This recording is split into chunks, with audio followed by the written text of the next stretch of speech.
We have an alert day today. I'll talk about when and where we could see the strongest storms coming up. Plus, President Trump says there can be no deal with Iran except unconditional surrender. The latest on airstrikes and what the president is saying about future leaders. This is News 3 Now at noon. Thanks for joining us. I'm Josh Breiter. First Warn Weather leads us off at the top of the hour as we continue to track the chance for the first severe storms of the season today. For the very latest, First Warn meteorologist Jacob Montesano joins us now. Hi, Jacob. Hey, Josh, as we take a look at here's a look outside, you can see that we're still seeing plenty of foggy conditions and some showers as well. These alert day conditions, though, they're really going to be for the evening hours when we do see this later round of thunderstorms. So let's take a look at the current radar. Not really seeing anything too heavy at this point, but we are seeing plenty of rainfall for sure. Scattered showers, mostly in the light to moderate range. There is some heavier precipitation just to the west of Madison, starting to move into parts of southwest Wisconsin and impacting areas near Lone Rock, Prairie du Chien, down to Platteville and Dubuque. There were a few lightning strikes with the storms, especially those storms further to the south near Dubuque and Platteville, but it looks like they're dissipating just a little bit as they move into southern Wisconsin. Again, not really seeing any severe weather right now, and we're not really expecting to see severe weather for the next several hours, but we will continue to see some scattered showers and isolated thunderstorms through the afternoon. Maybe a minor chance of a severe storm, especially for areas south of Madison. But this is the setup that's expecting the stronger storms. We'll dry up for the time frame around sunset, maybe even see some sunshine, and then that's going to build in more energy for these evening storms. Likely not going to move in until closer to 8 to 9 p.m., and many parts of our area won't see the storms until a little bit later. And it looks like Madison and Dane County may not see the peak of this severe weather potential until closer to midnight. Now, in general, areas south of Madison will have the best chance of severe weather, but everyone will at least have some sort of chance, and this is going to occur through the very early morning hours Saturday. That round of severe weather looks to clear out pretty early by around 2 to 3 a.m. Once we get to sunrise tomorrow, we may still see some showers, but the chance of severe weather will be over by then. Now, looking at the hazards that are expected, really everything. We could be seeing the strong winds, some hail, minor tornadoes potentially, and there also is a flooding concern, especially considering a lot of the ground and the mud is still frozen underneath the surface, so that may cause it to, rather than being soaked into the grass and mud, it may pile up on it, so there is some that flooding concern as well. So, like you mentioned, Josh, this is really our first severe weather risk of the season, and I'll continue talking more about it and then show you your weekend forecast, because Sunday looks very good. More details on that forecast coming up a little bit later. A lot happening, Jacob. Thank you. You can track the forecast for yourself on the First Warn Weather app. It has hourly planners, road conditions, and radar. Download it for free in your phone's app store by searching WISC Weather. With fighting in Iran and the Middle East intensifying, questions remain about how and when the campaign will end and who will lead the Persian nation into the future. Natalie Brand has that story. Israel stepped up strikes overnight on Iranian-backed Hezbollah targets in Beirut, while at the same time hitting Iranian regime infrastructure in Tehran. The United States military, together with the wonderful Israeli partners, continues to totally demolish the enemy far ahead of schedule. Iran's president has confirmed other countries have tried to begin mediation efforts.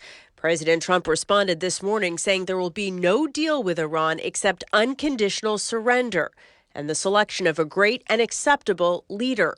The president, in phone interviews with news organizations, says he wants the regime's leadership structure fully removed. He's also urged Iranian diplomats from around the world to help. The United States will ensure that whoever leads the country next, Iran will not threaten America or its neighbors, Israel, anybody. In Iran, hardline supporters mourned the death of the supreme leader during Friday prayers as the state news agency reports arrangements are being made to select a successor. Experts on the region say the Ayatollah's son has emerged as a leading candidate. If Mojtaba indeed is chosen as his father's successor, it would indicate that the Islamic Republic is trying to have continuity, is trying to ensure that the Revolutionary Guards, that civil-military relations remain the same. President Trump says Revolutionary Guard members can have full immunity if they lay down their arms or face guaranteed death. Natalie Brand, CBS News, the White House. Defense Secretary Pete Hegseth and the CEOs of defense industry firms are expected to meet with President Trump at the White House this afternoon. More cases of the bird flu are being discovered in Wisconsin. Today, the Wisconsin Department of Agriculture, Trade, and Consumer Protection says cases were found in commercial poultry flocks in Jefferson and Walworth counties. The areas where the flocks were housed were quarantined and the flocks were depopulated. This is just the latest in a string of bird flu cases recently reported in southern Wisconsin. A case was confirmed in a different commercial flock in Jefferson County last week, and another was found in a backyard flock in Dane County on Monday. The town of Beloit signed a pre-development agreement that could bring a data center to the northeast side of town. Officials there say no applications, plans, or proposals have been submitted yet. They say discussions have started with Cameron LLC and property owners. The agreement allows the town to recover costs related to early due diligence. Documents filed with the DNR show the president of Cameron LLC also filed permits linked to the Meta data center in Beaver Dam. Beaver Dam will be hosting a town hall focusing on the future data center's impacts. The event will be at the Juneau Community Center on Tuesday at 6:30. Tech giant Meta is building a 700,000 square foot data center. Developers say it will create jobs and generate revenue for the community. A proposal for a 90,000 square foot data center by developer Opidin is also on the table. New data from the Department of Public Instruction shows more students are graduating high school on time. It found 92% of high schoolers graduated within 4 years. That is the highest rate since Wisconsin began tracking graduation using a 4-year adjusted cohort rate in 2009 to 10.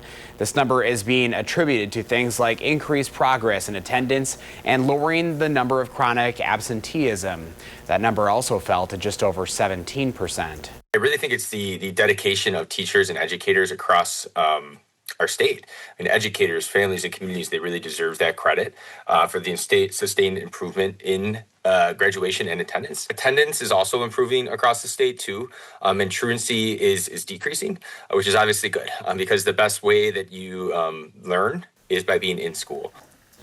Officials say that while progress has been good, they can always do better with increased funding for public schools and special education.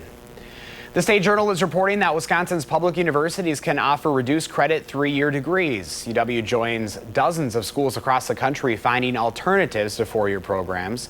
The UW Board of Regents approving this policy Thursday.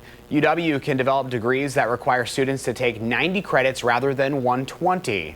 Mount Mary University in Milwaukee was the first to offer the reduced credits in the state. The Wisconsin men's basketball team is getting ready for their final regular season game, and you can watch that right here on CBS. Tomorrow, the Badgers will go to West Lafayette to take on the Purdue Boilermakers. Purdue beat Wisconsin earlier this season at the Kohl Center 89-73. Again, tip-off right here on Channel 3, set for 3 on Saturday afternoon. Meanwhile, the Badger women's hockey team is headed back to the WCHA championship game. They'll face Ohio State in a national championship rematch tomorrow at 2 in the afternoon. The top-ranked Badgers advanced after beating Minnesota State 7-2. You can watch that game for free over the air on our sister station, Television Wisconsin. Coming up next on News 3 Now at noon, how much some Six Flags amusement parks are going up for sale. Plus, a warning from the U.S. Postal Service when they say they could run out of money.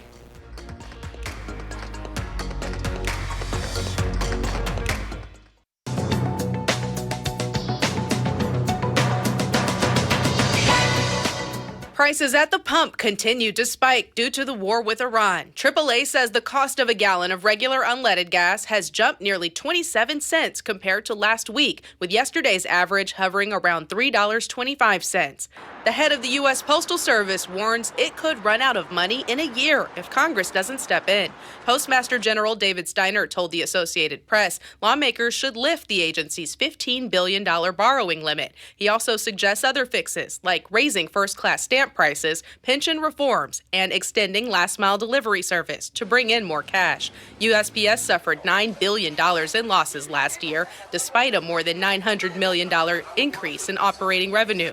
And Six Flags is selling 7 sites to real estate investment firm EPR Properties for $331 million. The amusement park operator says it wants to focus on its remaining 34 parks in North America with more investments in innovation, infrastructure, technology, and immersive entertainment experiences. Six Flags says the affected parks will continue operating throughout 2026 and that all season passes and memberships will be honored through the end of the year. That's your CBS News Money Watch report. For more, log on to CBSMoneyWatch.com. At the CBS Broadcast Center, I'm Jesse Mitchell.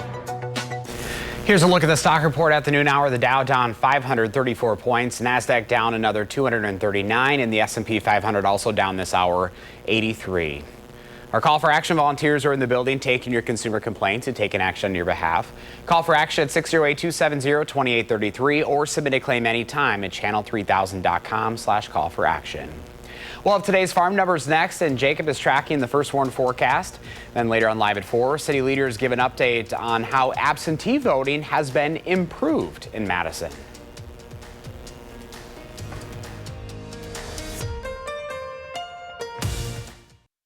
Pam Yonke's out of the radio barn this afternoon. She's outside of Wausau for the announcement of the 6 Allison Dairyland finalists. So here are your farm numbers.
Time now for your certified most accurate forecast with First Warn meteorologist Jacob Montesano tracking that storm chance today. Hi, Jacob. Hey, Josh. Yeah, we're going to see those storms this evening, but then we'll see a pretty dry weekend, although it will be cloudy and cool Saturday before we do see a very nice Sunday and Monday, and then we may see some temperatures drop for the middle of next week. But obviously right now the big story is the rainfall that's obviously currently happening and the severe weather that is possible. Now, we're probably not going to see that severe weather for a few more hours. In fact, most of the day through sunset should actually feature just regular showers. Maybe an isolated thunderstorm or two, but not really going to see that severe weather. Again, the heaviest rain is just to the west of Madison, but we are expecting some of that rain to continue to push to the east. Again, through the afternoon, scattered showers, some isolated thunderstorms. Not going to see widespread thunderstorm activity for the next few hours, but definitely could see some pockets of heavy rain once again. But then as we get towards the later afternoon, notice there'll be some breaks in the clouds, and that's going to help fuel the storms that are going to be potentially severe later in the evening. Now, once we get to sunset, we are expecting dry conditions around that time, maybe some isolated showers. But later in the evening, here comes the biggest risk of severe weather, as we'll see these scattered showers and thunderstorms roll through the area starting around 9 p.m., maybe a little bit earlier for areas far to the west near the Mississippi River. Those will push to the east, maybe not get to Dane County until closer to 11 p.m. to midnight. And then just after midnight, we'll continue to see these scattered showers and thunderstorms impact areas to the east of Madison. But then as we get closer to around 3 a.m., the severe weather will clear up, but we still could see some scattered showers across the region. Through Saturday morning, although Saturday morning the rain will be very, very light. Will continue to be cloudy throughout Saturday, but once we get to Saturday night, we will see the clouds clear up, and then the rest of the weekend will feature clear skies for the most part. But looking at the severe weather risk for tonight, strong winds, minor hail, and even an isolated tornado or two will be possible. Some flooding concerns as well with the rain we've kind of already seen, and we could see another round of rain this afternoon with a third round of rain once we're going to get towards the evening. So definitely could could see some minor flood concerns. So to recap everything, showers and isolated thunderstorms during the afternoon. Strong storms will be during the evening, mostly the later evening into the overnight hours. Gusty winds and potentially a brief spin up of a tornado will be possible during the overnight hours. Now let's look towards the weekend. Again, it is going to be mostly cloudy for Saturday. Still might see a few peaks of sunshine at times. It will be breezy. But I do want to point out that this high of 52 will likely occur during the morning. Temperatures are going to fall throughout the day. So although it will be dry, not super pleasant Saturday, but here comes Sunday, and Sunday is looking just about perfect. Maybe a little bit windy, but the winds will actually help warm those temperatures up. We'll see plenty of sunshine, highs getting into the lower 60s, and we could see another 60-degree day on Monday. But first, I do want to talk about any other precipitation chances we may see. Obviously, today and tonight, basically a washout. But we aren't going to see much for the next several days after. As I mentioned, we will be completely sunny for Sunday and Monday. Tuesday brings in another rain chance, and although it may not be quite as significant as the rain chance we're seeing right now, it is going to really drop the temperatures once we get towards the middle and end of next week, where we could even maybe see some light snow return to the forecast. So rain's going to return Tuesday after today into tonight, and then take a look at that temperature drop. We'll be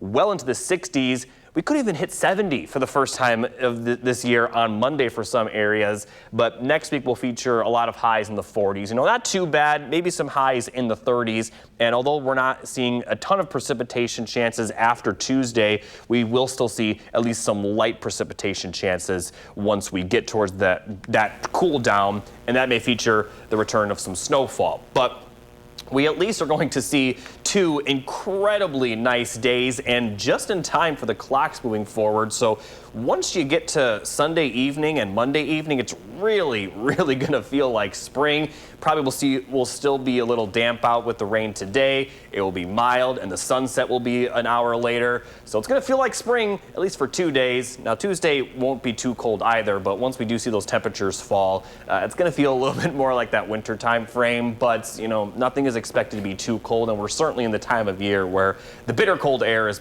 pretty much have come to an end, but we still may see some light snow return at some point this March. Yeah, March in Wisconsin, it's like that roller coaster, right? Absolutely. We're prepared for it all. Thank you, Jacob. Well, today is the final day of our community baby shower. Babies and Beyond once again teaming up with News 3 Now to help hundreds of families navigate pregnancy and early parenthood. We're collecting diapers, baby clothes, and other essential supplies to support families across the region. You can drop off donations in person or order from home using the group's Amazon wish list. We have everything you need to know on channel3000.com. The Milwaukee Bucks are back on television Wisconsin this weekend. Tomorrow, Milwaukee takes on Utah at Pfizer Forum. The Bucks will look to snap a 3-game home losing streak. Tip-off is set for 7 p.m. on TW. That is Channel 3.2 over the air. For the first time, the Ultimate Fighting Championship is on CBS this weekend. On Saturday, fans will get a 2-hour window featuring both the prelims and a portion of the main card. That window is slated from 7 to 9 p.m. As with every UFC event, the fights will be available for every subscriber on Paramount Plus. Up next at noon, what the Wisconsin Film Festival has to offer for this year's event. We'll be right back.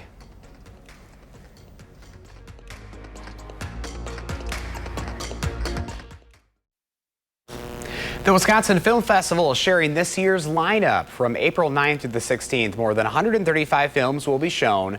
One movie includes Normal, an action film starring Bob Odenkirk. Special guest Derek Kolstad will appear in person. Kolstad is a Madison native and is famous for creating the popular John Wick franchise. Since 1999, the Wisconsin Film Festival has curated, promoted, and exhibited programs showcasing the art and the history of world cinema.